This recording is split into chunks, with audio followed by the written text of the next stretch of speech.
And we're live. And we're here for episode 36 with World's Strongest Opinions with Brandon Spivey, who runs the Southeast Strongman page on Instagram and has been putting on several shows and has a lot of plans for this year. Welcome to the show. Hey, how you doing, guys? Thanks for having me on. Welcome. Yeah. Thank you. Welcome. Yeah. It was nice you reached out and we were talking. This kind of naturally follows the pattern we've had of like just had Derek Owens talking about like running good promotions. And it sounds like you, according to our sponsored athlete, Tyler Davis, who's going to Chaos shortly, he said that you do a great job putting on shows and everything. So yeah, we're glad to have you on. Well, I'm glad you guys have gotten good feedback. That's good to know that we've got a little bit of reputation growing. Yeah.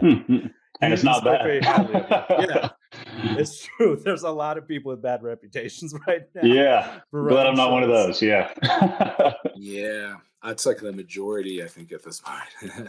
There's like a few really good promoters.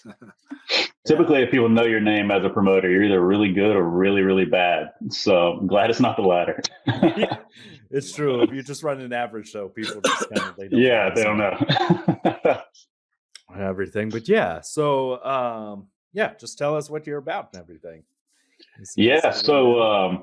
Well, I mean, as you know, John, I mean, we talked about some ideas that we've got for promotions going forward. So Southeast Strongman, I guess for a very brief backstory, the first competition we did with the South was the Southeast Strongman Classic in May 2022. We had 33-ish, 35-ish athletes. It was a pretty well ran show. Like 130 people sign up, and I think around 100 athletes on the day of. So, it grew exponentially. I've got the Southeast Strongman Open as well coming in September of this year. And the biggest endeavor by far to date, something that we're doing now, we're running America's Strongest State team event that's going to take place early next year.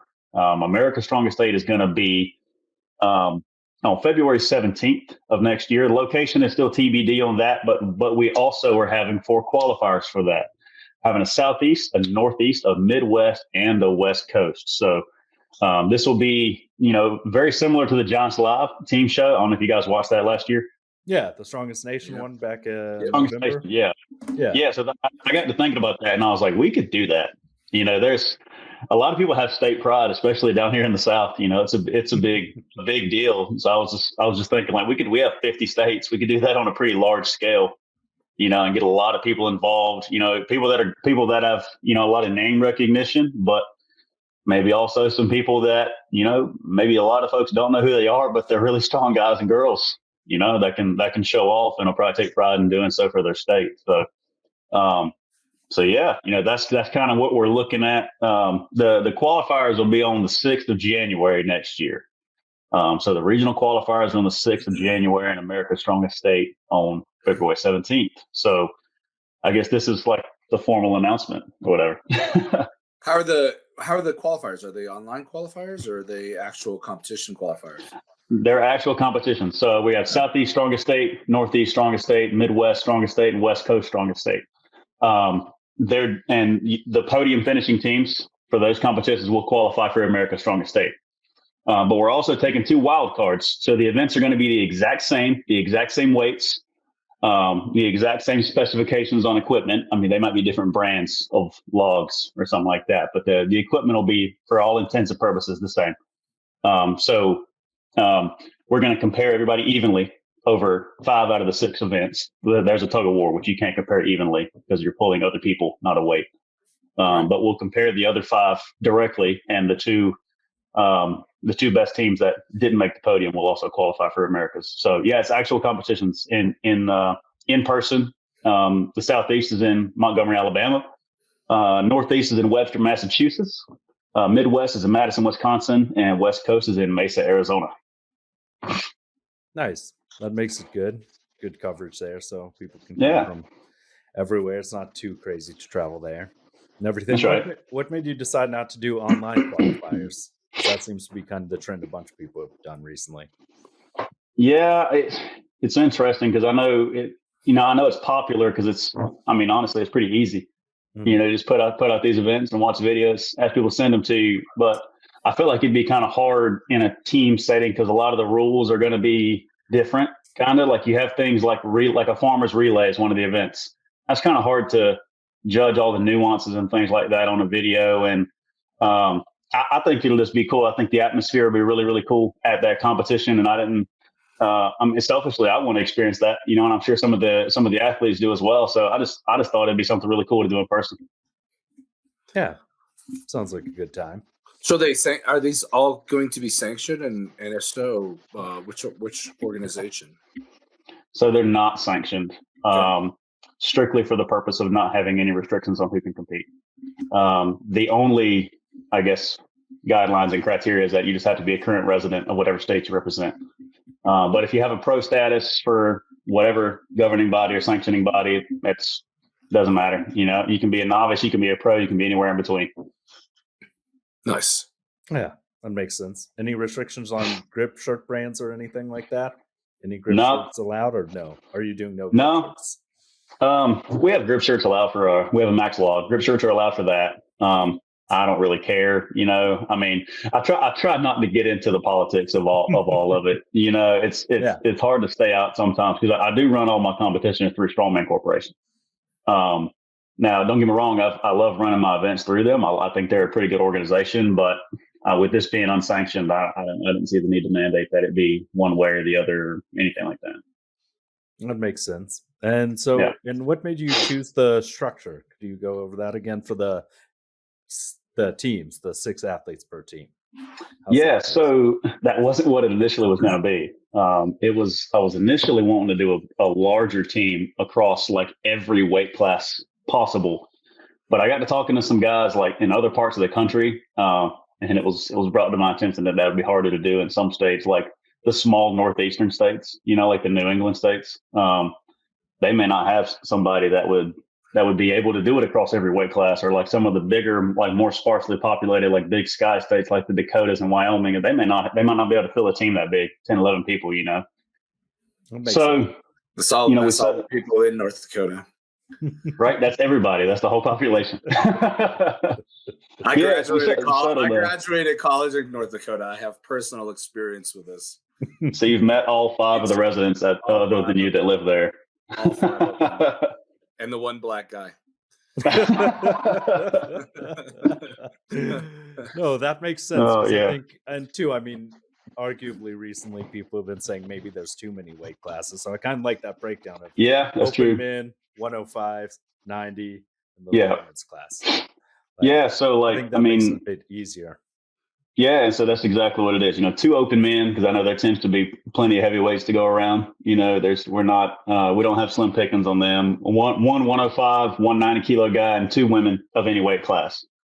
I thought about doing weight classes for women, saying lightweight or a middleweight or an open woman or whatever, but I just like even in Alabama, as far as like just knowing somebody in all those weight classes, like I don't know, that will be able to do that. We have a pretty solid strongman community growing down here, and if we probably couldn't fill it, then I know there's going to be some states like we just mentioned that would struggle. So just 2 women, any weight class, and then the men we listed. So I feel like that's a good middle ground. Get a lot of different classes involved, but trying not to be too much where it's hard to fill a team. That makes sense. And you did mention talking about like team captains. How is that chosen? Do you have people signed up already to like kind of organize these things for different states? Yeah. So with the team, every state's going to have a team captain. Very similar, I guess, to kind of how the U.S. and UK did at World's Strongest Nation. They had, I forget who it was, Eddie Hall and Martins, I think, were the captains for that. I don't know how involved they were behind the scenes, but essentially the captains are going to pick their teams, because I got to thinking about how we're going to find our athletes, and I don't know that many people in depth from every state, so, and I know other promoters like the guys that are running the other shows for me, they probably wouldn't. There's going to be some states they're not familiar with, at least not on a level good enough to make sure they're putting together the best team.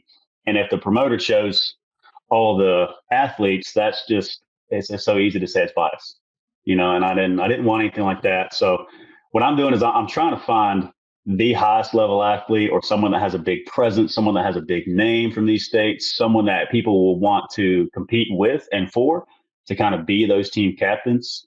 I've reached out. I've got, I think, 8 confirmed in the Southeast already, one of them being Tyler Davis. He's going to be the captain of Team Alabama, so he thinks he's got quite the squad he can put together. So we'll see. Oh yeah, no, he does. That's going to be an intense crew right there.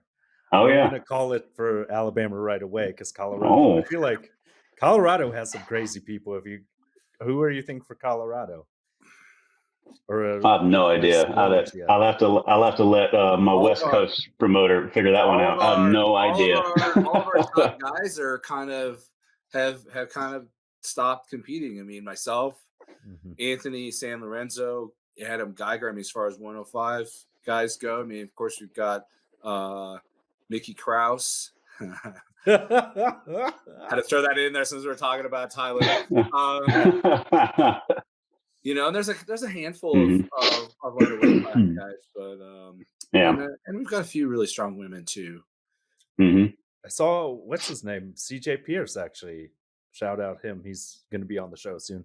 He actually is moving up to the 105. So I saw he was signed up for a 105 show. Good. So that's always he exciting. Belongs in 105. Yeah, I was like, Darren's a big fan of people moving up in classes. Yeah. I'm glad you mentioned CJ. I talked to CJ. CJ was going to be my West Coast promoter. But he had he couldn't commit the time to it. He had some things going on, but I believe he is going to be the Arizona team captain. So maybe you guys can talk about his team next week and see if he's starting to field the team out there. Sounds good. Yeah. So, yeah, I mean, I think we're going to have some really good teams. I've got a good lineup so far of captains down here in the Southeast. We have, let's see, at least 2 or 3 professional strongmen, and that's not like they got 3rd place at a SC Nationals in 2012. Like it's like they're very well known guys. To not give. I guess I'll say a couple of guys. We got Matt Powell in Georgia. He's a Georgia team captain. Adam Dirks in Tennessee. Adam thinks he can put together a really good team, and he's probably right. Adam can definitely put together a good team. Yeah. So some of those people out there of Southside Strength and stuff like that, Jim. Yeah, he could probably put together a good team of just that gym, honestly. Yeah. I mean, he doesn't need the whole state. Yeah. I think the state to watch out for would be a state like Texas. They got so many people, that are so strong. Chris Matos is the captain out there, so I'm sure he'll put together a heck of a team. He's got World's Strongest Latino coming up soon, so he's focusing on that. But I'm sure he'll put together a heck of a team. Yeah, he definitely has a lot going on up here, so that's always exciting. I was wondering who you're going to pick for Texas. So I wonder. You said Matt Powell. Will Bob be a pick? I gotta wonder. I mean, he's brought Bob up. He might. So we'll see. He's mentioned. Bob's the oldest 30-something guy that I know. Matt's mentioned a few names. If Matt can get the names that he's mentioned, he's going to have a heck of a team out there. So and the thing too, while we're talking about captains, so captains can compete or they can just manage. So if you have like some of our captains, maybe they're injured or maybe they're not peaked. They don't feel like they're ready to compete at the time. They can just manage if they want. So they have that option if they choose. That's exciting. Yeah, overall, for sure. It's going to be interesting to see how that goes. It'll be fascinating to see what teams are picked and everything. Yeah, for sure. And let me shout out my other promoters real quick. So the guys that are promoting the other qualifiers. Sorry, Rich, if I butcher your last name again. Rich DeStefani in, I think, Rich DeStefani in Webster, Mass. I've never said his name right. Ryan Imbach in Madison, Wisconsin, and Michael Carroll in Mesa, Arizona. So those guys all put on good shows, and that's the thing I wanted for the regional qualifiers promoters. I wanted these to be guys that have put on shows and they put on good shows and have a reputation for putting good shows on. They're not those guys that we talked about in the beginning for having a reputation for bad shows. So yeah, I think we got a really good group of guys, and I'm looking forward to seeing what we can produce for sure. Yeah. I think it's a fascinating format and it was a very interesting idea. Yeah. Especially too, seeing as like some of the move of like more and more people doing unsanctioned shows and stuff. I think it's an interesting trend and stuff, because at this point, like, I think having a well-run show, it doesn't matter what federation, just like run a good show is what people are looking for. Yeah, I mean, I've been to good shows and bad shows in USS and Strongman Corporation. I've been to good and bad unsanctioned shows. I mean, a lot of it's promoter preference. No, honestly, the reason I chose Strongman Corporation is I compete as a 105, but typically I'm like 235, 240, and I didn't want to cut to 220 to do USS, so I started competing. That's why you did 242.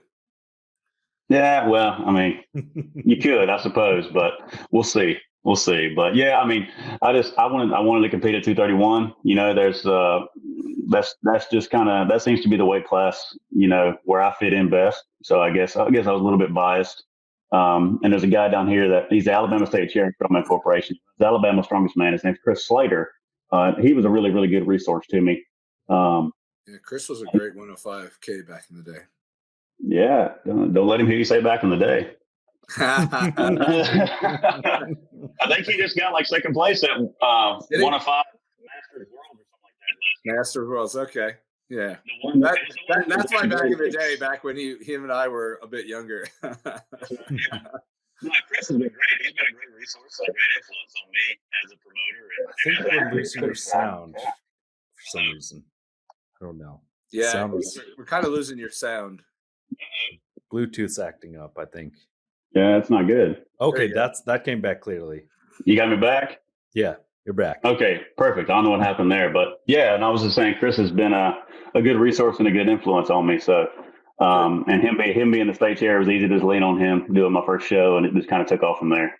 So that's why I chose Strongman Corporation. But yeah, I mean, like you said, there's a lot of unsanctioned shows that are happening, and there's a lot of them that are catching some traction too. So it definitely, I guess, goes without saying now, you don't need to be affiliated with one of the major organizations to be able to put on a good show.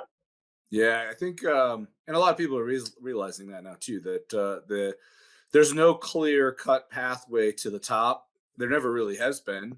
And now with more of the, you know, quote unquote unsanctioned shows, and really all that means is that they're not USS or Strongman Corporation. Right. People are still finding their way to the top shows. There's other avenues to pursue, and there's a lot of other ways to qualify for big shows without going through those organizations. So, yeah. Well, and you don't need 100%. I mean, you don't need the pro card, right, to make a name for yourself. Like one of the guys I've heard say it more than any is like Evan Singleton. He's like, I'm not a pro strongman. Doesn't have the pro card, you know. Yeah. If you're strong, people will know who you are. Exactly, yeah. And you know, that's the kind of I mean, we've said it on here many times. That's sort of the folly of the whole pro system. Is it really? You know, I know USS is trying to do theirs, but it really has always solely belonged to Strongman Corporation and no other organization, and nowhere else in the world really. You know, it's a prestigious award by all means, and everybody that has it deserves it. But no other organization really cares about it. It doesn't earn you a place, right, at the Strongest Man. It doesn't earn you a place at Giants Live or, you know, the Arnold or otherwise, the big stage. You can get an invite if you're strong. Yeah, exactly that. Also, shout out Evan Singleton did a great job with the Strongman Classic. The Giants man, show. That was an entertaining show to see. Like, it was good to see of like Tom's back in good form, so that was good. Mm-hmm. Evan did really well.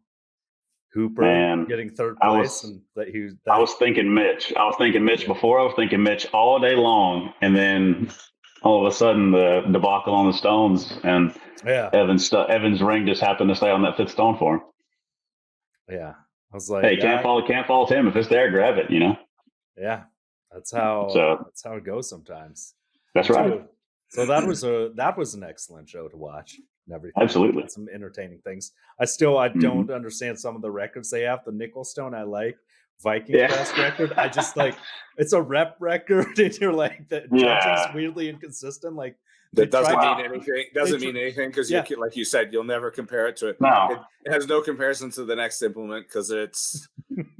I mean, everything's going to be different. Yeah, because these were made out of world record. Yeah, it's the world record of a piece of kit that's only used in one promotion once a year, And it's, they say it's 150 kilos in the hands, 330 in the hands. No, it's not. Nobody's getting 18, 19 reps if it's 330 in the hands. I don't care if it's on a fulcrum or not. No, it's not that heavy in the hands. Yeah, I don't know. You'd be surprised. SCL, Strongman Champions League, is very good about weighing, using a forklift and a hanging scale to weigh their lever implements at the handles. And they are notoriously, at least in my experience, very good at using the quoted weight, hitting the quoted weight. And I've seen some remarkable rep numbers come off of Viking press in overseas in the SCL. Yeah. Well, that's true. I still think even if it is, they need to make it heavier. You shouldn't be having 18 reps, in my opinion, as a promoter. Agreed. Yeah, because that's right. That's how you get records. But I mean, if I don't know, I've always felt like on a rep event, if you have more than maybe a couple of guys in double digits, it's too light. And really, I think 8 to 10 is a good spot for your top placing guys to be on a rep event. If it's if it's a well chosen weight, you should have a couple of guys that struggle to get more than 2 or 3, a bunch of guys between like 3 and 7, and then maybe a few guys between 8 and 10. So it can serve a little heavier. I always think that, because otherwise it just comes down to like how fast you can do something, and that's right. It's endurance now, not more endurance than strength. Endurance plays a part, but I think on events like that, it takes over as the majority factor rather than strength. Yeah, I agree. Yeah, endurance should be applied in carry medleys. Yeah, where you get to crab walk and look at the other guy as you finish. Yeah. It was a good time. But yeah, it's exciting what all you have going on and everything. Yeah. I think that makes a big difference and everything. What made you choose the events and everything? So I see the back slug, the farmer's relay, axle deadlift for reps, sandbag to shoulder team ladder. That one might need some explanation to me. Sandbag that's an interesting one. For distance, that makes sense. Tug of war, Big Boss showed all those goofy strongman events from like 95 and 96. Yeah. So it's nice to have like something that's just like a head-to-head variable thing. Yeah. I had some requests to put murder ball back in strongman, but that's one of the best events. Oh yeah. I had some the ground shovel things like that. Where it's like 25 pounds. Somehow I lost you again. You're breaking. Oh man. There you go. Oh. It's I think it's the noise cancellation thing. Once it if it hears something too loud, then it gets real quiet. Which is weird. Maybe. Can you hear me now? Yeah, we can hear you now. All right. You laughed really loud because that was really funny. Yeah. So be careful. But so choosing the events, right? So I mean, I like always putting in some kind of max event in a strongman competition. I mean, you're testing strength. You can't not have a max. Everything doesn't have to be max weight, but you should test a max. And I feel like other than a deadlift, a max log is probably the most popular event you see for max and strongman. And personally, I mean, I know there's been a lot of shows lately with a max deadlift. I mean, I ran the Alabama Deadlift Championships at one of my shows, had a big deadlift there. So maybe it's just kind of me. I like pressing better than deadlifts. I'm not a very good deadlifter, so I just like a max overhead. So I know some of the weight class guys tend to not be as much of a fan of overhead events as some of the heavyweights, but you do have some guys that are pretty good. So, and we've got some guys that are talking about coming that might be pretty dang good at logs. So I want to see them be able to show up. So yeah, max log. The farmer's relay, we have a farmer's relay. It's pretty much the exact same as it was in Giant Slug. Somebody runs 50 feet down, 50 feet back, tagging the next person. They do the same. I just think that's cool. Like relay things are cool. That's something like that's the team element that you don't get when it's a single, when it's an individual show. So I felt like something like that would be really cool. It'd be really fun. You see two teams going back and forth. It's neck and neck, and everybody's going to be on their feet. Be loud the whole time. It's just going to be fun. Do they have to carry it a full 50 feet before they tag off? I mean, typical relays, they do have to make a certain distance, but right. So yes and no. So if if they can't finish, and we have this rule in place to prevent intentional drops so they can't just tag in somebody that's better. But if someone can't finish on their second drop, then that'll be deemed that they're able to tag somebody in. They're not able to finish it on their second drop. So let's say somebody makes it 50 feet down, but they drop it on the way back. They can go tag in the next athlete. That athlete will then have to finish their turn and then do their own turn as well. Gotcha. So you can tag in somebody, but I mean, it's just gonna put more workload on them. So hopefully they can handle it. Better hope you don't have somebody with weak grip on your team. Well, the good thing too, though, is not every athlete has to do every event, so you can be selective as a captain, right? So we have different athletes that are doing different events, so you can play to strength. And I put it right in the middle of the off season one, so that people, it wouldn't conflict with major competitions like the Arnold or other big shows, nationals, and all that. But also, I understand that people are probably may not be peaked for this. So if it's somebody where they're not exactly in competition shape, but they're a great deadlifter, deadlift's been looking good, just do the deadlift, and there's two events, the tug of war and the sandbag team ladder, that everybody has to do. Other than that, you only have to do one other event. You have to do a minimum of 3 events, and nobody can do every event. So you can't just have a ringer and send them out there every time just to run through everybody. So it makes the whole team kind of be good, but it also allows you to play to your strengths. So yeah. But if you've got somebody with a weak grip, they're definitely not going to be looked at to get their name called for this event. So we have an axle deadlift for reps, just pretty standard. It's going to be a 9-inch height. It may be that it's regular bar height standing on the ground. It might be wagon wheels and you're standing on a platform. It could vary, but it's going to be a 9-inch bar height. So that's what we stand by as a podcast. We stand by the 9-inch deadlift. Anything else is goofy and unnecessary, especially records. Though when the 18-inch records. Oh man, there's so many different deadlift records. It's just getting too much to keep. What did they just do? The 21-inch world record thing? Oh yeah, World Deadlift Championship was doing. I think it was in the UK. It was in the UK. The John Paul Sigmarsson one or whatever. Yeah. The Viking. Yeah. 21 inches is ridiculous. Oh yeah. I think we lost you, Brandon. Well, you notice there wasn't a lot of nobody really talked about it, so it wasn't very exciting. Can you guys hear me again? Yeah, we can hear you. Yeah. Perfect. All right. So yeah, 9-inch bar height. I think I've only ran one show where I didn't use a 9-inch bar height. I'm a fan of the 9-inch deadlift as well.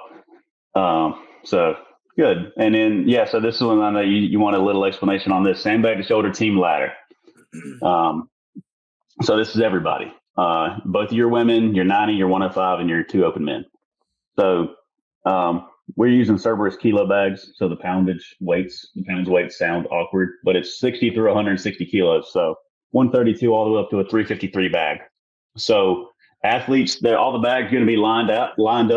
Athletes are going to start kind of off to the side of the bags. They'll each have a line that they have to start behind. They'll go one at a time. So athlete number 1 will go and they'll shoulder their bag. They have to keep their bag shouldered in a good shoulder until everybody has their bag shouldered simultaneously. Then they get a collective down call.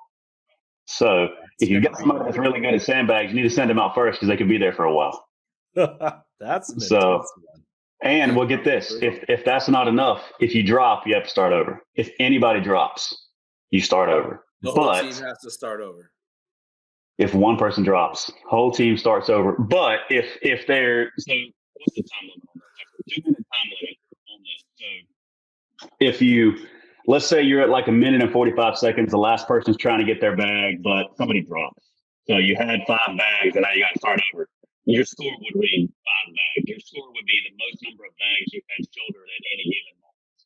If you don't get all of them, if you get all of them, then it'll be you got 6 bags in 65 seconds or whatever it is. And if you don't, it would be the maximum number of bags you had shouldered at any given point.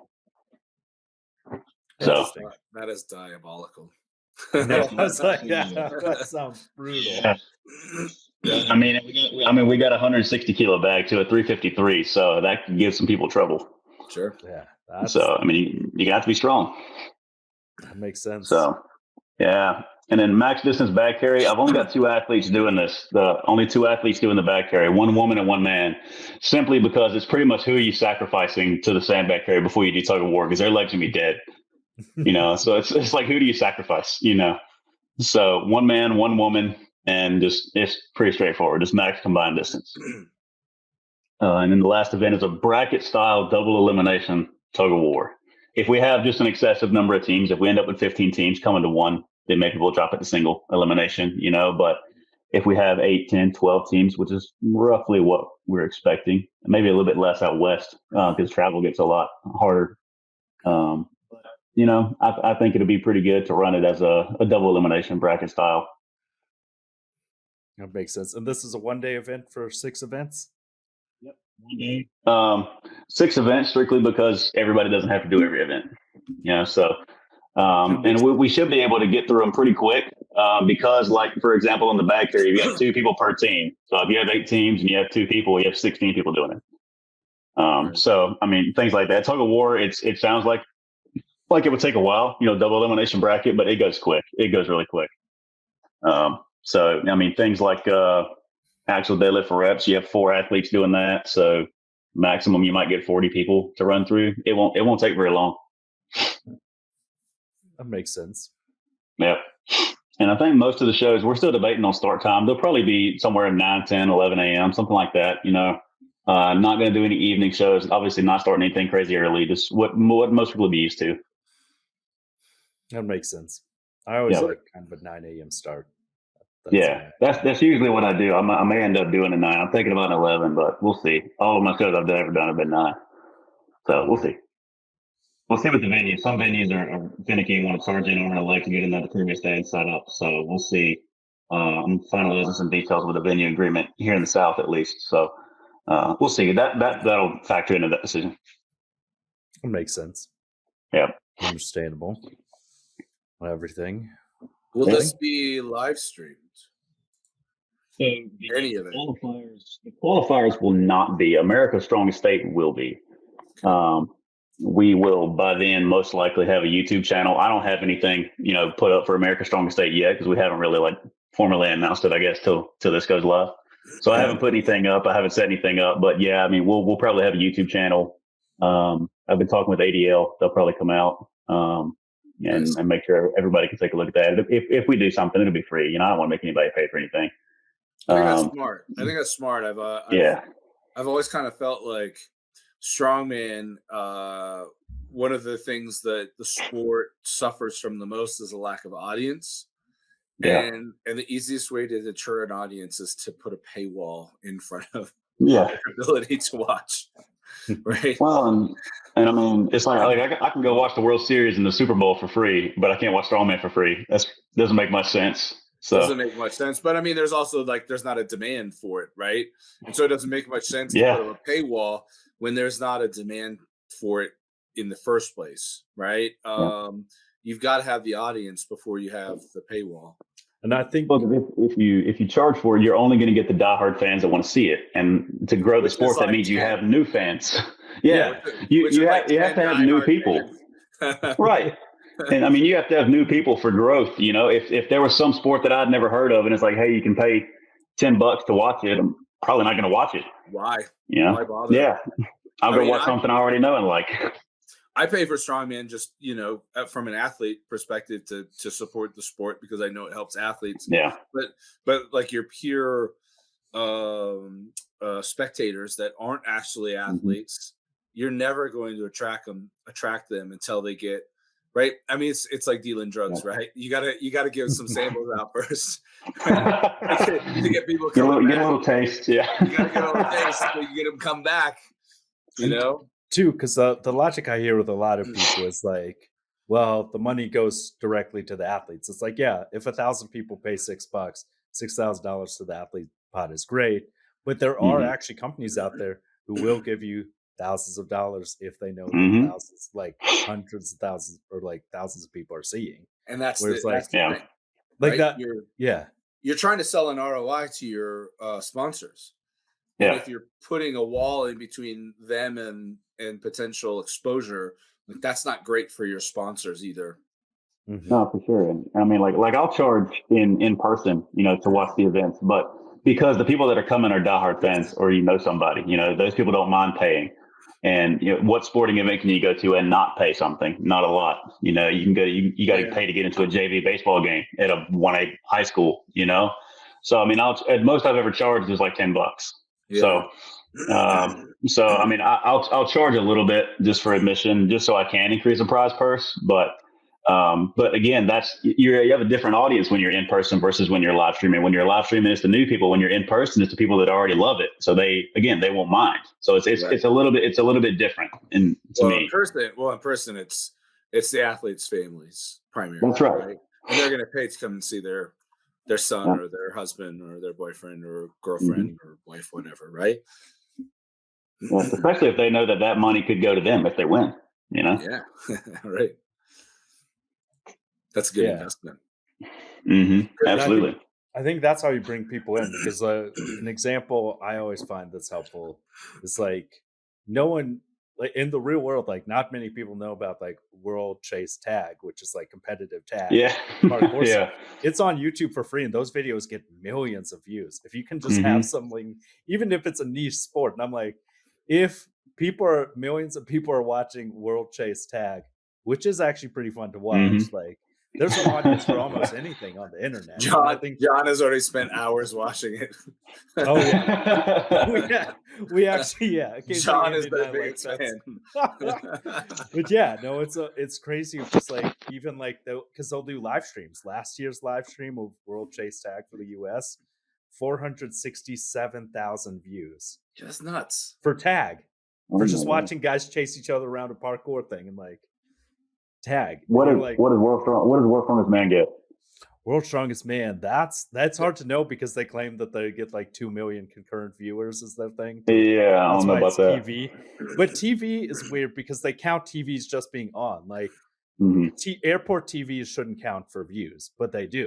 They'll be like, this thing plus the capacity, this sports bar, they were somewhat full. Like we'll count this as like 70 views or something. It's but World's Strongest Man also plays in like many countries around the world besides the United States, and they're also the pinnacle of the sport, right? They're kind of they're founders of the sport, so they obviously get more exposure no matter what. It would be silly to argue that they're not getting millions of views, but I'm pretty positive they do. Oh yeah. Whereas something like, when Beast of the East was around, it was really only a couple of shows right before that dissolved. They probably saw nowhere near the viewership that World's Strongest Man does. Granted, they also had a whole lot more money for prize spots. They had good sponsors and good donors, though, right? Yeah, and I think that's the main thing, is we need to get to the point at a sport where like people want to see some sort of ROI, and you have sponsors stepping up to do more. You have to. You have to. No sponsors.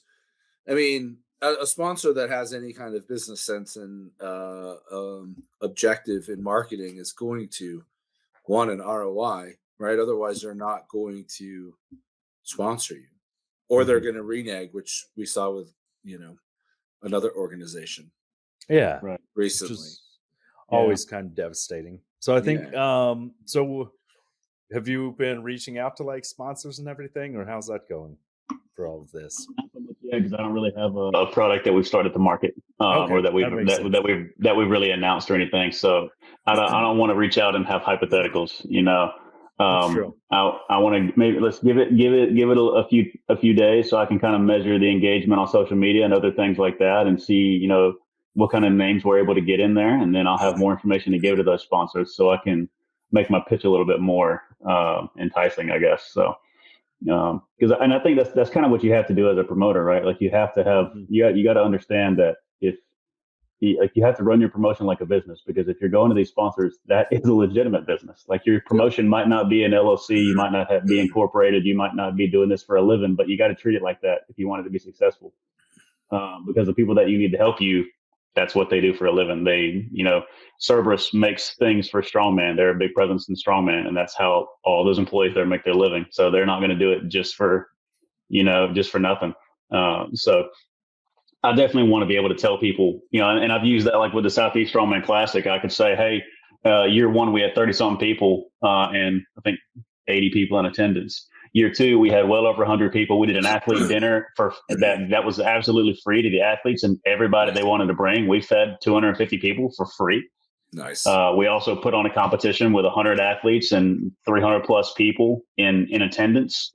We also had an after party for all the athletes at a local kind of sports bar and grill type place. It was legitimately one of the biggest shows in the Southeast. We put on multiple ones per year, and now we have something to base that off of. Now that's data that I can present to potential sponsors and say, this is the kind of exposure you're going to get. This is the kind of engagement you can expect from being a part of one of these promotions. America's Strongest State is going to be a little different because there's not really anything to base it off of. There's no precedent, there's no data. But we could certainly say, hey, we've got 10 teams confirms 6 athletes per team. That's 60 athletes. We're also going to have X amount of volunteers. Typically what I've found at my shows, you have I've noticed at my shows, and other people might be different, there's roughly a factor of about 2.5 from number of athletes to number of people total, from with spectators. So if I had 100 athletes, there was about 250 spectators, maybe a little bit more. It's not including volunteers. That's why I said 300, because we had a lot of volunteers at that show. When we had 30 something, we had 80 people total. So you have a factor that I've noticed of about 2.5. So if I can say, okay, we're going to have 60 people here, then we'll probably have, 60 athletes, probably going to have 150 people. But these athletes are coming from this many different states. This is the exposure that your small business that people don't know who you are yet, that you're getting from coming locally. If you're a big company, this is the ROI that you're going to generate. This is the difference that you're going to see on the impact we're going to have on your P&L. So yeah, I mean, I think too many promoters just put so much time and energy into things and don't look at it like that. And that's why they might promote good shows, but that's why it doesn't take off, and you don't get over the top sponsors, and you can't do big prize purses because you either have to have cash on hand or you got to have sponsors. Right. We talk about that. I think that's a big difference. I think a lot of promoters put way too much money into new and unique custom equipment too. That often fails halfway through the show. So it's a good argument to stick with the standards and equipment that is going to withstand the abuse. And put that money where it should go, which I've always been a big advocate for seeing money go back to the athletes, because the athletes are the ones that carry the sport. They carry the sponsors, they carry the organizations. It's not really the sponsors, it's the athletes. And there should be an achievable financial incentive to compete. Yeah. Especially the higher level shows.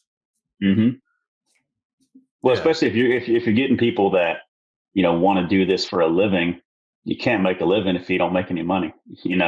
So especially, I'm not going to go risk injury, go through a whole prep and not make any money. There's a lot of us that have done that for many years and spent a lot of our own money. Yeah. Right. Just for the adrenaline rush. Right. It's really what it comes down at the end of the day. But it is. Well, and realistically, we're talking about a small group of people when we're talking about the people that are doing it to make a living. Right. Those are the names we all know we see on TV, and maybe some that are coming up along the way. The guys that are competing at Pro Strongman League and all these other promotions that are coming up. So, but the average person, I mean, it's a weekend hobby that they want to turn into maybe something a little bit more, And making a living is a different dollar value for everybody. Also. Oh yeah, that's right. That's right. Everybody's means are different.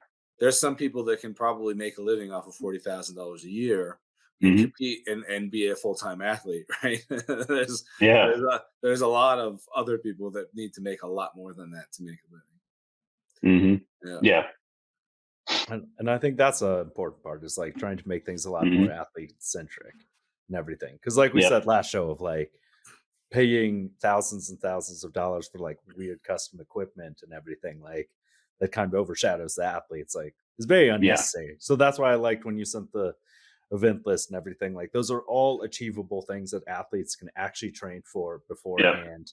And there's going to be like some sort of standardization and everything, rather than this like, oh, we're going to do this weird tower event that's built and like all these custom things. Like, and then after a while, it's like, I think these are nice, like measurable things that make it really easy. Because that's also an issue that like, if you had custom equipment at each of these 4 locations and stuff, then it's like, would you let like, you'll see events like that where like area athletes get to use the custom equipment as they're getting ready, and you're like, that's never fair. That's my that's biggest terrible. That's like my biggest pet peeve, man.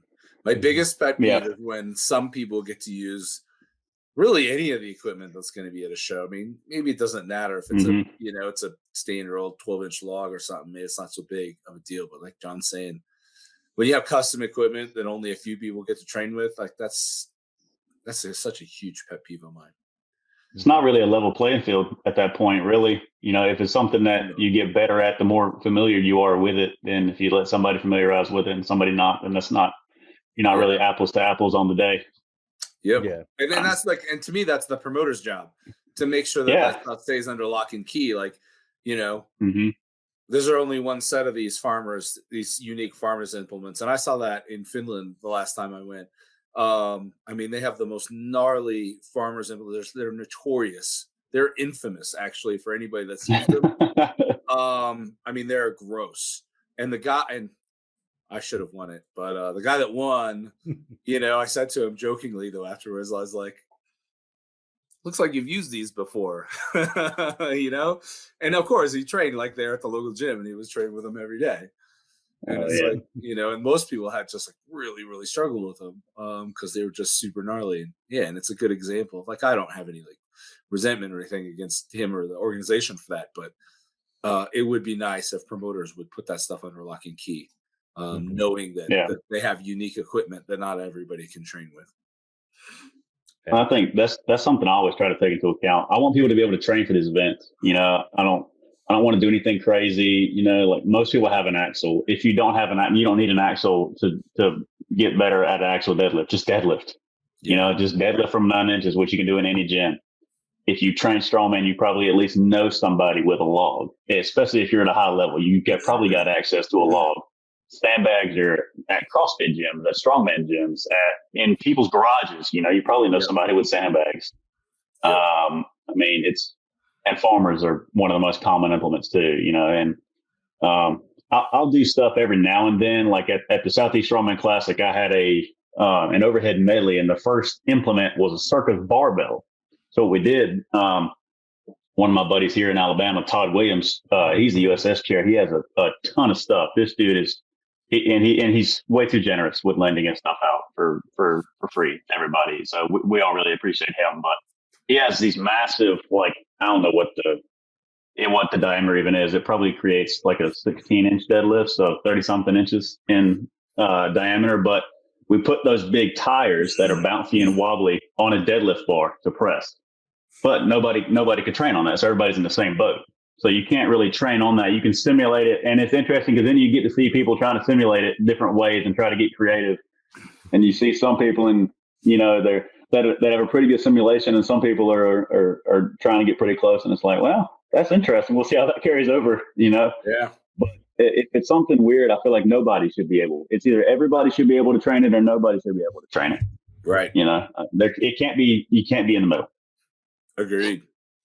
Yeah, I think that's always good. And I think trying to, especially too, if it's the first time you're running an event, I think it's best to do it with things that like are reliable, and you're not like testing things too extravagantly and everything, because all of these are like very achievable things. So I think overall it sounds like a lot of time and prep has gone into this and everything. It'll be exciting to see, like, once it's announced, how things roll out from there. Because overall, it sounds like a real exciting idea and everything. Yeah, I think there's already some jawing back and forth between captains down here, you know. So I think that's probably gonna be one of the things that just builds it up the most. Is just people are already just kind of going back and forth and getting excited about it. So I'm really excited to see what the next few months will hold. I'm making a deadline of December 1st for the captains to get their teams in. That way, we don't have promoters scrambling at Christmas time to try to put the finishing touches on competition. And it gives us plenty of time, just to make sure all our ducks in a row and everything's good. But yeah, I mean, I always try to put a lot of time into it. I've always kind of, I guess, worked under the mantra, like, if you're going to do it, you might as well do it. Don't just, I'm just going to run this competition. We'll just bring some stuff that's in the backyard and just have people lift it. That's not going to grow the sport. I want to try to raise the bar in every strongman competition that I promote. And to my knowledge, we haven't had anything like this in America. This might be the largest team show ever. I don't know. I hope so. That'd be pretty cool. Yeah. But yeah, I just always try to be innovative, So hopefully it goes well and I don't make a fool of myself. Yeah. No, I think that's good and everything. Because I think especially the format's going to be interesting. Everything. Of course I am biased because I think the South will probably win and everything. Someone from the South. I think Tyler, you're already rooting for his team and everything. Yeah, and I don't know, like Tyler putting a team together, or Adam Dirks putting a team together, and Matt Powell putting a team together. That's going to be some fierce competition. Yeah. Not to mention Tim Buck in North Carolina too. So yeah, a lot of strong people in North Carolina. That's another state to watch out for too. There's a lot of strong people there, dude. Yeah. Yes, a lot of Frank's people are in the Carolinas and everything. I'm pretty sure it's in North Carolina, but it's one of the Carolinas. That Frankie Pro? Is that no, Frank are behind the scenes. Oh, Frank Frank. Okay, gotcha. Shout out Frank, listens to the show very religiously, so he always enjoys a good mention, and he runs a great show. Everything he's doing the Sasquatch Showdown 2 in November, so that'll be a fun competition and everything. And I like the fact that you chose like standardized like weight classes. Like I think that's one of the things that, like, regardless of whether or not it's like unsanctioned or whatever, I think these are like good weight classes and stuff. Because I think the 105 and 90, like that's a decent like thing there. Whereas I think once you have this whole spectrum of like 242 and 220, it's like be slightly different. Yeah, but did we talk about that on our show once? That maybe there was there's a legal reason that actually happened, more so than it was like some kind of logical progression thing. Because from a strongman perspective, those weight classes make absolutely zero sense, right? But yeah, I think I don't understand why there would be a legal aspect to weight classes when it's a standardized across the world weight class. Like, I don't know. Yeah, hard to know. It's true. It is. You'll never know. But I think it's handy to be able to have those like standardized things. And now that we do list all the team captains, I'm like, it's going to be really hard because that's just thinking of like the Mason-Dixon line right there. Is like those are insane teams and everything. So it's going to be interesting to see how things go, especially with like Chris Mattos here. Like, I wonder who's going to pick Texas and everything, because Texas is almost like we have a ton of people, but in a way it's kind of oversaturated because it's hard to like there's so much going on and everything. So I think it'll be interesting to see how that goes. And I like the timeline for it seems pretty decent and everything, of having it more towards the beginning of the year, because I feel like for some reason everything's in the fall these days, and it seems like that's pretty hard because like at least talking to like Tyler about it, like it's hard to choose which show you're going to do if between September and December there's like 6 shows you could choose from and everything. You could be an insane person and do every single show, and there are people who will do that, but most people that's the Eastern European thing to do. Oh yeah, compete do everybody's show, compete in 15 shows a year. That's true. I still, like the one year, what was it, Novikov did 11 shows one year and didn't even qualify for World's Strongest Man. And then the next one, I think he did like 4 shows and then he qualified. I'm like, imagine that. Who would have guessed that a competition? But Europeans love that though. Like, what is like the Stoltman brothers? I feel like they do a competition almost every month, like on sometimes. And you're like, that's an insane thing to think of, to just do like one show every 6 weeks almost. Dude, I did 7 shows one year, and I was just like, by the time it was over, I'm like, never again. Like, that was too much for me. 7 shows. I can't imagine. It's crazy. I've talked to guys in Europe that like they've done like 15 shows a year on average, man. It's like, how did you when do you train? They're like, you basically you don't train, you just compete. You just compete and deload nonstop. Yeah. Exactly. That's it. I've heard like stories like Zadrunas competed like 30 times or something one year, something crazy when he was younger. And like he still competes, you know, and like all these Lithuanian and like Latvian shows and like team comps and all these. He's still doing it. You know, been doing it for 80 years and he's still going. Yep. Like, I heard Lost say he did 7 shows in 6 weeks one time. No. I'm like, wait, how does that work? Wow. At what point did you do 2 in the course of the same 7-day period? Like the most I've ever done in a year is 3. I like a good off season, you know? Yeah. 7 in 6 weeks, you're like, that's like, did you do 2 shows in one weekend? The Friday. Yeah, how does that work? Yeah, I know people that do that sometimes though. They will totally do 2 shows in the same weekend. If you're like in Europe, I think it's a little bit more common to have a Sunday show than it is here. Mm-hmm. Yeah. So yeah. Makes sense. Because the Chaos Classic, isn't it on a Sunday? I feel like for some reason I'm blanking. No, it's a Saturday, 22nd. Yeah, I'm pretty sure. Yeah. I mean, most of them, it's still pretty common to be Saturday, but I'm just saying, like, I think it's a bit more common to have Sunday shows there as well. But it's also one of those things of like, you have a large audience and a lot of people wanting to do it. Whereas I think we are maybe starting to see a shift. Depends on who you talk to and where they're at. You know, Germany, I've talked to a lot of guys that I know in Germany that say that depending on where they're at, especially Southern Germany, it's really hard to find shows. They're not really common. Yeah. So there are places where it's not. I'm like, I mean, outside of Eastern Europe and the UK, you don't hear of a lot of athletes. Like not like on the scale of those other countries. Like there's definitely, I mean, there's strong athletes all over the place, but you don't often see like a lot of big name like Germans and Italians and things like that. That's your 105, and then you got Emmanuel Piscari's. Mm-hmm. Yeah, he's insane. It's in Austria, but right, John, he's in Austria. Yeah, Austria. Yeah, he's doing real well. And apparently, the Chaos Classic is on the 23rd, which is a Sunday. So that is interesting. It is okay. Yeah, if my things are right, but yeah, Piscari is out there in Austria.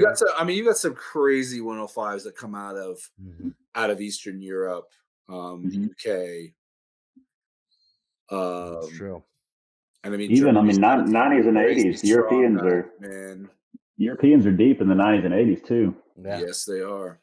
And Don, guys like that, Lancaster. I mean, guys like those guys. You've got an under 90, and I'm blanking on his name, John. You might be able to help me. They're just strict pressing like 400 pounds. 400. Oh, this is gonna kill me not knowing. Yeah, I can't. But I just saw that where you're like, you have insane numbers being thrown up by people just stupid. The sport's going crazy. Under 90 strict pressing for 400 plus. Yeah, that's ridiculous. It's obscene. It's insane.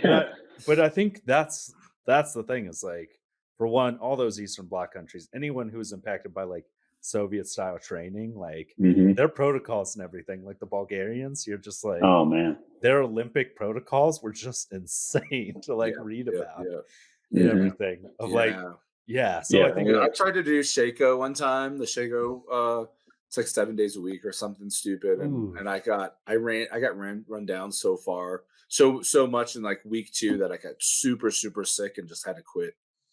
It was stupid. It was so hard. I mean, it was just so much volume. Yeah. Insane day after day after day after day. Like you got to be on some serious freaking drugs, man, to do that shit.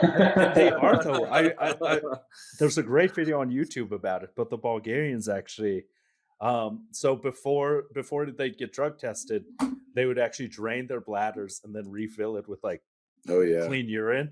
And some of the guys still would get popped for steroids with clean urine because the lining of their bladders still had enough to like. Oh my god! Because some people are talking about just insane amounts of literally like tons of stuff leading up to it, and you're like that's insane. So it is because naturally you just can't be training high volume intensity like 7 days a week. Like some of those people are talking about, they're like at minimum you're spending 21 hours lifting a week, and you're like, that's an insane thing to do. Like that. Yeah, that sounds miserable. Super insane. and the recovery is just crazy. But yeah, I think overall it's going to be, I think it's an exciting idea you have here and everything. So I was glad when we signed on to do it and everything to help, For sure. help hear about it and everything. I know it'd been tight scheduling trying to Yeah. get this out, but I think people will be really interested in it and everything. Just like seeing Darren recognize every name that pops up and be like, that's going to be a good one. Like that's Yeah. that crew, because I do like that idea of being able to see like these small groups of, also it'll be interesting to see who people pick and stuff, like how that goes and everything. And I think it's nice of like also gives like the women exposure and everything, because there are a lot of like women who they just don't have enough entries in the shows and stuff. And once again, we will have a brief PSA, because so Frank Donahue, who goes behind the scenes, he went through Iron Podium and like saw tons of competitions where you had athletes who had competed at USS Nationals who are still doing novice level shows. Wait, literally novice? Yeah, he went to a show just last weekend ago. Dude, honestly, my opinion on this is that those people should be like banned from competing. Yeah, like there should be an. I'm not even like, I'm being dead serious. Yeah. Like, if that's the content of your character, like you shouldn't be competing in strongman. Like that's pretty shitty. Yeah, and that's the main thing is programmatically, like there should be a way to say if you registered for last year's nationals, you shouldn't even have novice as a drop-down option on your thing. Like absolutely, you, in that from a computer standpoint, that would be such an easy like thing. But I think that's the, for a sport that glorifies strength, that is like the weakest thing that and I've heard really multiple people talking about that, of like, because Angela was mentioning some other show that someone had been at nationals and was signing up to do novice again, and I'm like, that shouldn't be happening either. For one, dude, that does seriously, you should get banned for that. You should get banned for that, because that's just I mean, it's not even like it lacks morality, and I think it's like it's unethical too, right? I mean, to just go and beat on people that are like less experienced than you, lower level than you, just to beat on them and win, to win. And especially if, I mean, I know there's not going to ever probably be money at the novice level, but you're still taking the awards from people. Like, it's selfish, and it's gross to me, man. I hate that so as much. We said, of like, for one, novices shouldn't be at nationals, but if you're a national level athlete, you should be able to beat open class athletes. If you can't beat open class athletes, you shouldn't be at nationals. Like, it's a circular thing that like should be somewhat natural. So I think it will be. So that's just a slight PSA of like, we need more people signing up to have your shows and stuff, and like testing themselves. And we need promoters pushing people up.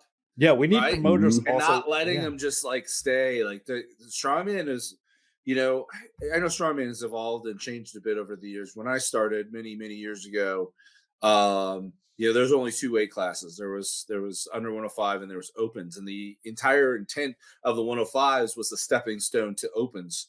That was the goal. That was everybody's goal, to move up, and promoters used to push people upwards.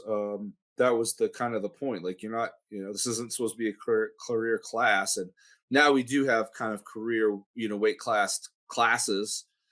Things have kind of changed from that perspective, which is maybe okay. But at least from a novice perspective, like, promoters need to be pushing people into open weight classes. That's not a career class, and it should never be a career class for any reason. It's for beginners. In my opinion, it should be for people that have never touched an implement, not somebody that's trained for 12 weeks, right? Yeah. To go compete novice, like, go to the open. That's what the open's for. Novice is for beginners. But and I don't think as a novice you should get the same like prizes and things as open competitors. Like, you shouldn't even get a prize. No, like pat on the back. A big root of that is like a big part of what we just talked about. I feel like the whole root of that is that you can qualify for nationals as a novice. So you got a guy that's wanting to go get an easy nationals bid. Let me go beat up on some 21-year-old kid that's never touched his implement, and it's ridiculous. And I've caught some feedback actually from my shows, because I'll have like prize money eligible for the open classes and other things for open, but not for novices. And some people, and not a lot, just a couple DMs. But some people saying, well, you should treat everyone evenly. And I'm like, well, all the open athletes are treated evenly, but you're a novice. Who did you beat? I'm not going to award the first place novice guy and not the fourth place open guy, because that fourth place open guy would have beat the crap out of that first place novice guy. Yeah. Yeah. Sorry, I'm not doing that. Strongman's not a sport of equity. It's a sport of merit. Yeah. It's the strongest man, right? Yeah. Exactly that. No, I think that's good. And I think trying to emphasize that more of like, because it's one of these things of like, one other brief story is I saw a show a while back where they had a max log event and max deadlift event, and the person who got the highest number for the men was a heavyweight novice, did more than any other weight class. Like, and it's one of those things that maybe you shouldn't be a novice if your deadlift is over 700 pounds and your log's over 300 some pounds. Maybe you're not. Yeah. I think too many people do it just if it's like their first show or something. Like, just because you've not done it. I mean, yeah, that doesn't mean you're not strong. If you're going to go and beat up on somebody, I mean, go and beat up on the big boys. Don't beat up on people that have never done it. Again, I think that kind of falls on promoters. I mean, it falls on us too, as a community to talk about stuff like that. Just because you're new to the sport doesn't mean you belong in novice, right? You're not a novice athlete. It's like, I've transitioned a bit. I may still do strongman, but transitioned a bit to Highland Games. I'm not a novice athlete, so I skipped novice. There was no point in me doing novice, right? Just to go and win, right? Yeah. It doesn't benefit me as an athlete to do that, right? The entire point of competition is to challenge yourself and prove yourself. And you can't do that if you're going in and competing against people that are going to be easy for you to beat. That's not a challenge. You'll see it sometimes with powerlifters, right? Yeah. Like sometimes powerlifters that cross over, they'll do novice. And I'm like, you might be a novice to these implements, but your strength level is not novice. Yep. So you should only do novice if you know for a fact you cannot hang in the open. Then do novice. But that doesn't mean do novice for 7 years and never get any stronger either, because I do see some people whose name I see in novice a lot. And that's not to say anything bad about those people, but if you've done it more than a few shows, you're not a novice anymore either, Yeah. And I mean, and I sometimes forget too, like, not everybody takes the sport seriously as we do either, right? And there's people that are in it just as a hobby, and they want to go have some fun during the weekend. Fine and dandy, but don't let me hear you bragging about winning novice. Or bragging about cutting to be in the 220 class for novice. Right. That's also blows my mind. Absolutely, to be like, people who cut down from 230, they'll be like, I started the week at 232, weighed in at 219. And I'm like, for a show that you're competing against guys who are like 175 pounds, some of them 176. Yeah. Like, why would you shouldn't cut if you're a novice? Yeah. Like there should be more, because then it's this vicious cycle of too many shows. The weights are heavier in the novice category because they're trying to cater to people who are novices and everything. Because it's one of those things too.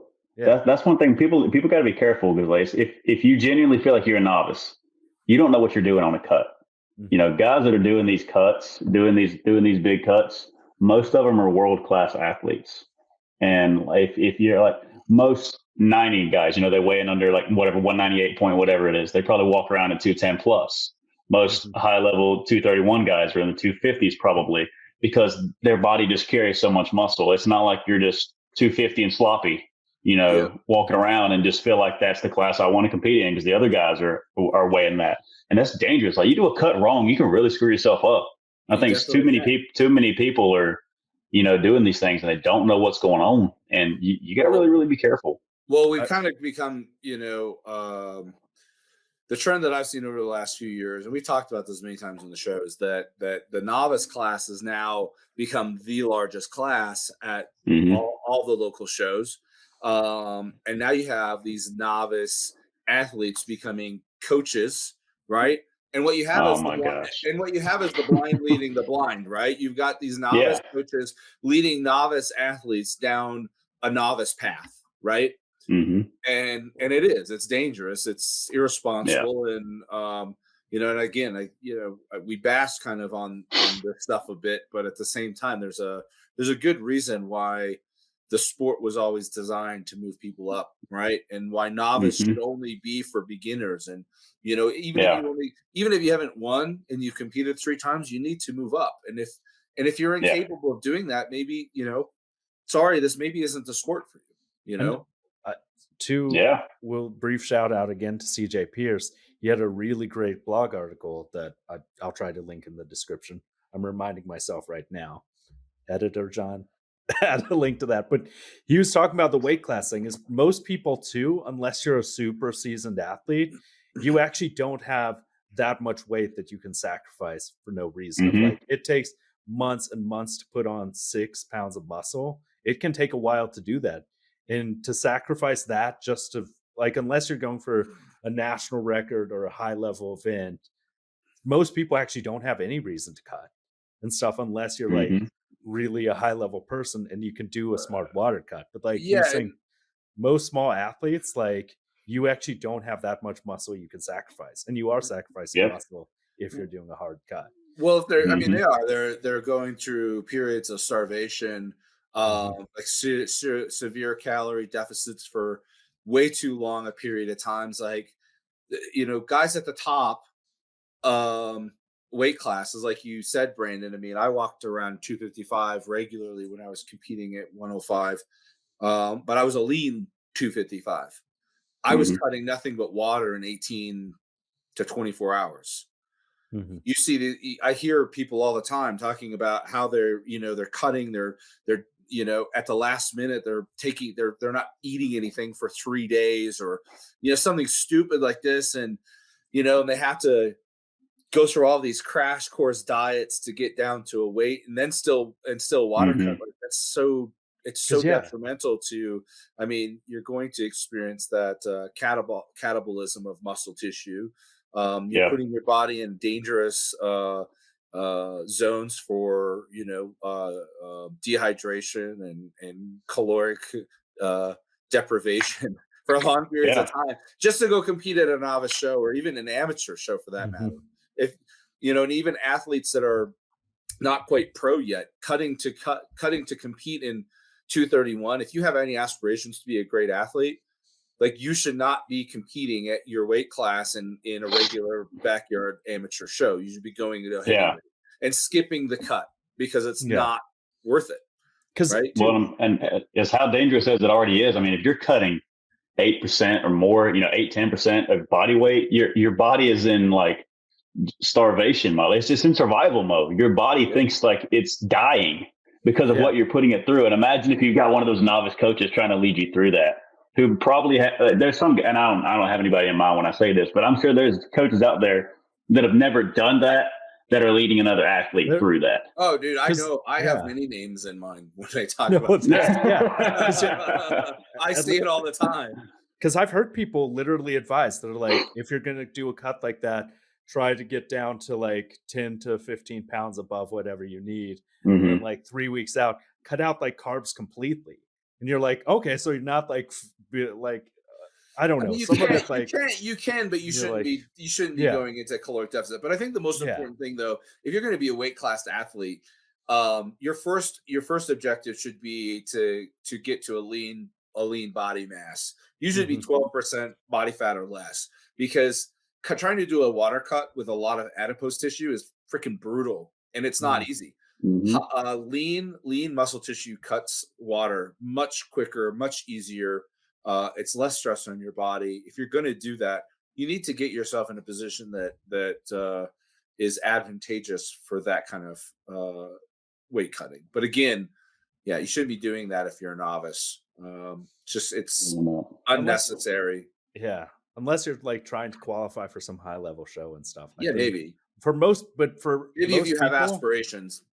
But even then, you should still be like trying to just get bigger. Of like, CJ's biggest point was like, just try to pack on more muscle. Like unless you're like closing in on like a substantial amount of time as a competitive athlete or whatever, like, you should just be for the first several years just trying to put on size. and stuff. I know because Darren occasionally has hassled me for like being under 200 pounds. I finally passed that mark and everything because he was like, just try to get bigger, like just put on muscle, like don't worry about anything else, like just put on size. And for most people, like I think, while we did get off topic because this was to promote the show, I think most people don't realize that, like, unless you're a high level athlete, you shouldn't be training and cutting like a high level athlete does. Like, you should just be for many people, you'll benefit from just like training like a normal person, eating as much as you can, like in a responsible way, and like just putting on size. Because at the end of the day, like, cutting down so you can get some record for some obscure class or some like obscure thing, like that doesn't mean anything and stuff. It's kind of like it's like the world record for a Viking press. It's like, what does that mean?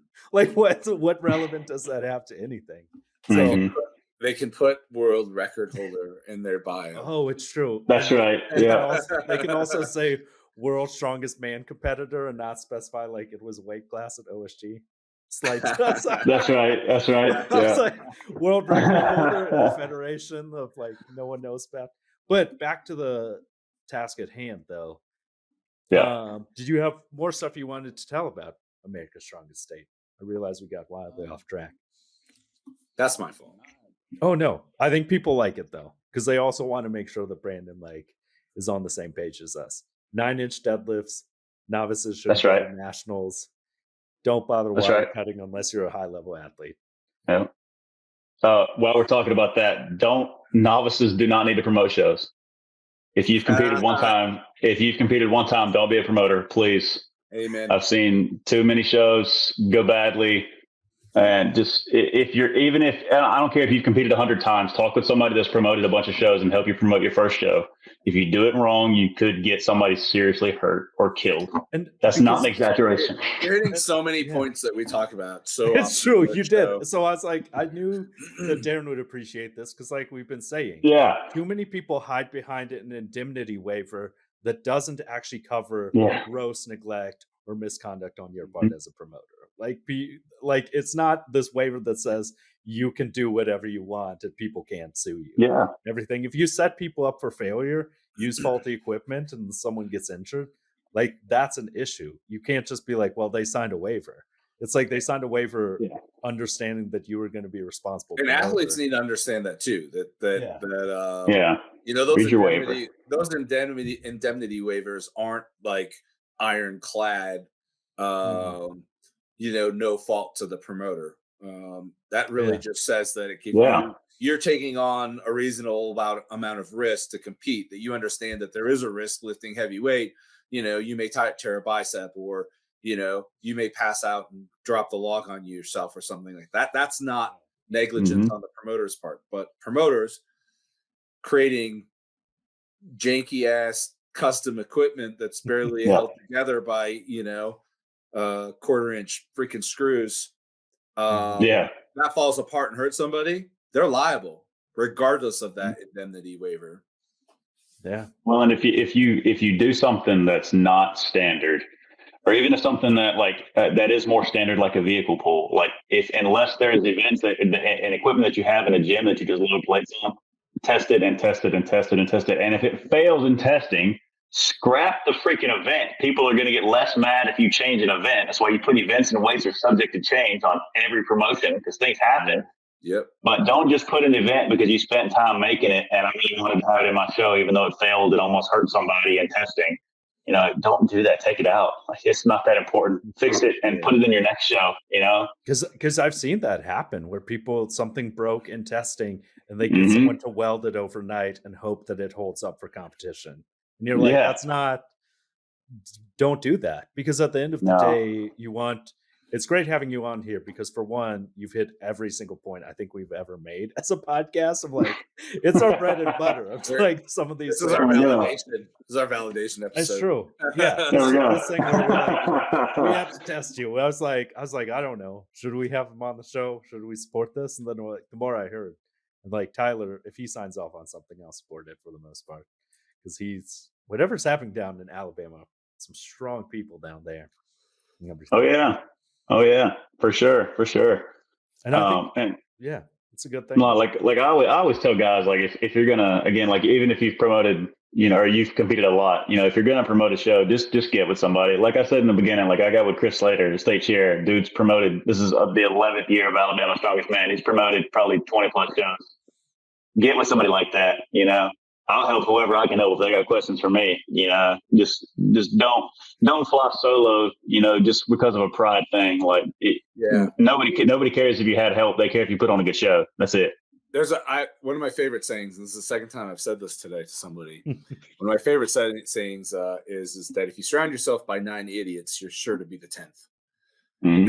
And the whole point of that is that if you want to be good at something and you want to get better, you need to surround yourself by people who are better than you. Mm-hmm. Period. And that goes with, all walks of life, whether it's your career, promoting a show, being an athlete.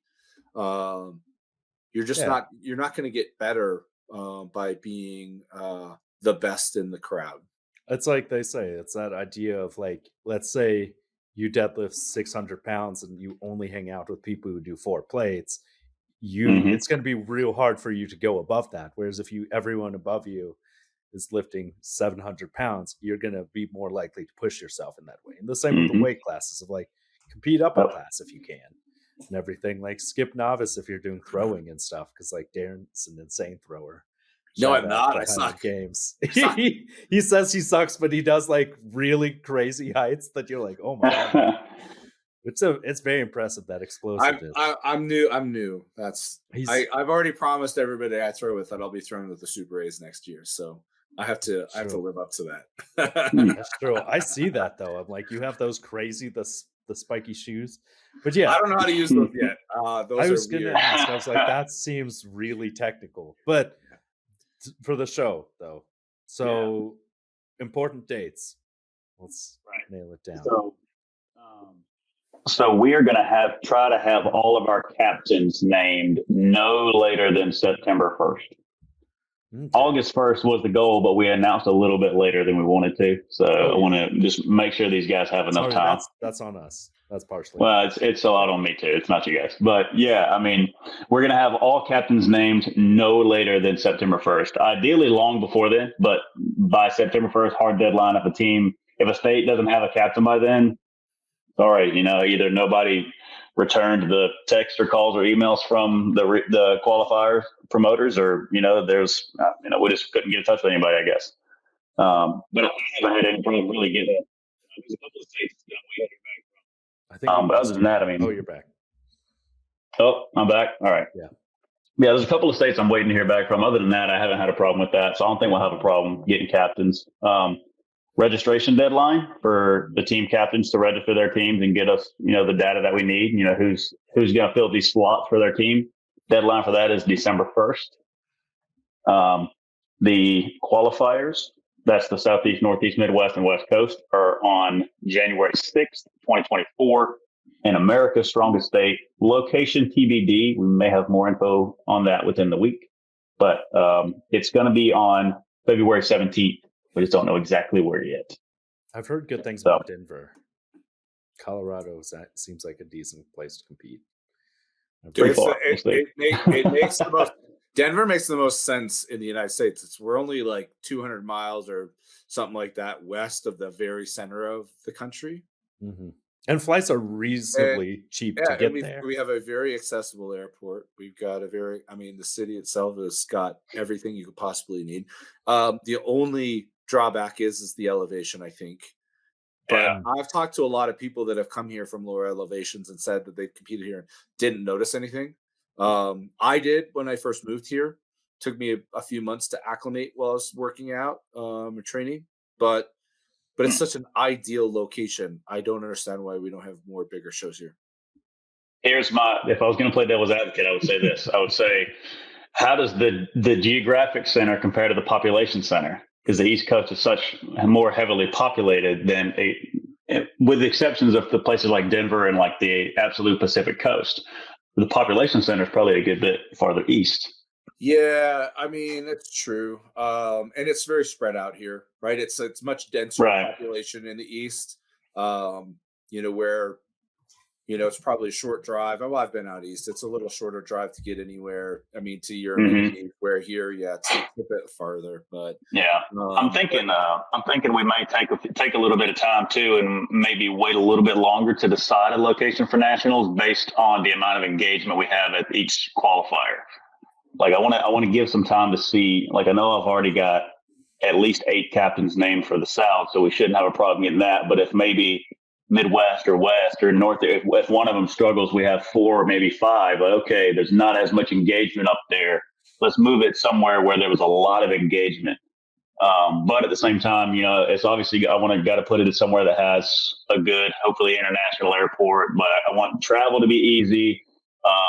I want it to be as close to everybody as we can. I mean, when you have something nationwide, it's going to be far for somebody. Even the qualifiers are going to be far for somebody, but I want to try to get as good as I can, with geographic positioning. Yeah. But there's a lot of things to think about. But I definitely want to see what the data says on these qualifiers before making a decision one way or another. But a couple places we've got in mind. We'll see how it shakes out. Sounds good, man. Yeah. No, I think so. Yeah, if you could just give a short little elevator pitch, we can use as a promo reel. That would be great and stuff. Okay. Yeah. Close it down with a good elevator pitch, man. All right. So America's Strongest State on February 17th, 2024. States sending their best teams to compete against each other and finding out who is the strongest state over all different weight classes, men, women, young, old. Everybody can come and be a part of it, represent their state, and we'll find out who's strongest. Awesome. Sounds good, man. Sounds like a great time. Thanks for coming on, Brandon. Thanks for joining. Yeah, thank you for having me, guys. Awesome. Support us on Patreon or Anchor, and find us on Instagram or Facebook.